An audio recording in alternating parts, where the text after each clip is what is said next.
Alors s'il fallait vous convaincre de faire attention sur les routes, vous allez maintenant entendre le témoignage d'un accidenté. Christian Meistermann est paraplégique en 1987. Il a été fauché au guidon de sa moto par un automobiliste. Il a depuis fait de ce drame un combat pour éviter que d'autres ne voient également leur vie brisée. Paroles recueillies par Françoise Bedin et Valérie Ruiz-Sury. Christian est paraplégique. Ébéniste de formation, il avait monté sa petite entreprise.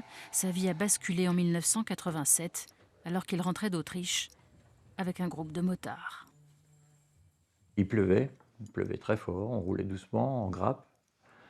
Et est arrivé en face un jeune en voiture avec une vitesse excessive, qui a provoqué un aquaplaning, qui a provoqué un tonneau.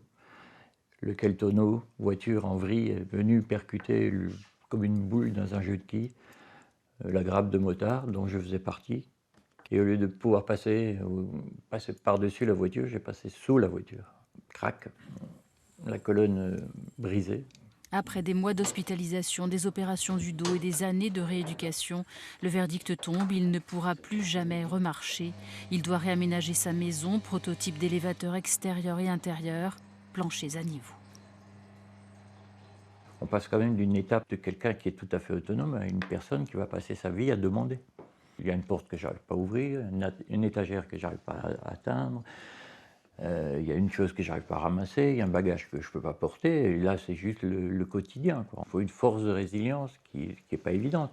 Le jeune conducteur en excès de vitesse, responsable de l'accident, est condamné à 3 ans de prison avec sursis. Il remboursera toute sa vie des frais pour l'aménagement du logement de Christian notamment. Il m'a écrit une lettre, une longue lettre à laquelle j'ai répondu assez crûment, en lui disant qu'il avait foutu ma vie en l'air, que c'était irraisonnable ce qu'il a fait, que sa conduite est intolérable, que sur la route on doit respecter les autres. Aujourd'hui, Christian est devenu conseiller municipal de Colmar. Il s'investit aussi dans l'association des paralysés de France et souhaite rappeler qu'au volant, la prudence doit toujours être de mise.